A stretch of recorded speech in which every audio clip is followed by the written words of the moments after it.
हरे कृष्णा। एकादशी के विषय में हमारे आचार्यगण कहते हैं, ये पवित्र तिथि जिस दिन से भक्ति का उदय होता है, ये भक्ति प्रदायिनी भगवान श्री कृष्ण को प्राप्त करने का एक सरल मार्ग है। एकादशी देवी प्रशस्त करती हैं। एकादशी तिथि भगवान को प्रसन्न करने का सरल मार्ग है। एकादशी व्रत का पालन करने से स्वयं भगवान कृष्ण हमें अनेक लाभ प्रदान करते हैं। इस प्रकार से किंतु भगवान के अन्य जो भक्त हैं वह व्रत का पालन फल पाने की इच्छा से नहीं, भक्ति पाने के लिए करते हैं, एक ही उद्देश्य से करते हैं। स्कंद पुराण, पद्म पुराण में फाल्गुन मास की कृष्ण पक्ष की एकादशी को महाराज धर्मराज युधिष्ठिर भगवान श्री कृष्ण से पूछने लगे। तभी भगवान ने कहा, एक बार नारद जी ने ब्रह्मा जी से प्रश्न किया था। तभी ब्रह्मा जी ने कहा, विजया एकादशी सभी मनोकामनाओं को पूर्ण करने के लिए विजय प्रदान करने वाली एकादशी है। यह एकादशी भगवान श्री राम ने भी किया है।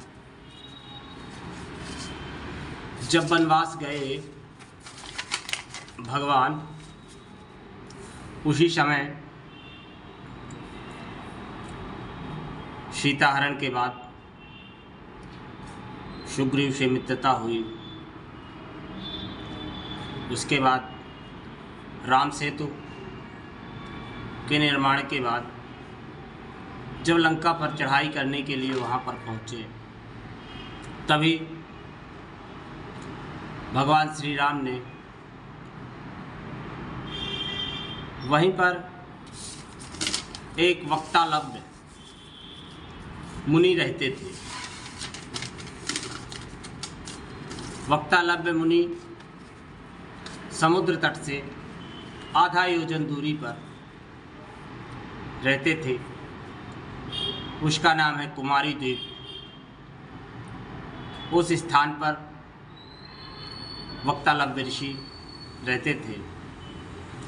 तभी भगवान श्री राम जी ने लक्ष्मण जी से कहा, और लक्ष्मण जी ने राम जी से कहा, भैया वक्तालव्य ऋषि अनेकों ब्रह्मा देखे हैं, चिरंजीवी हैं, हमें वहाँ पर चलना चाहिए। तभी वक्तालव्य मुनि जी के पास पहुँचे और उन्होंने बताया एकादशी का महत्व, कि एकादशी के उपवास करने से सभी कामनाओं को पूर्ण करने के लिए यह विजया एकादशी है। इसका नाम ही विजया एकादशी है। इस एकादशी पर विजय प्राप्त करने के लिए, सभी मनोकामनाओं को पूर्ण करने के लिए यह एकादशी है। यह एकादशी पुराणों में पद्म पुराण, स्कंद पुराण, सभी पुराणों में है। इसे भगवान श्री राम जी ने भी किया था। एकादशी का विशेष महत्व है। ये भगवान श्री कृष्ण माधव गोविंद की अति प्रिय एकादशी तिथि है। जय श्री कृष्ण। राधे राधे।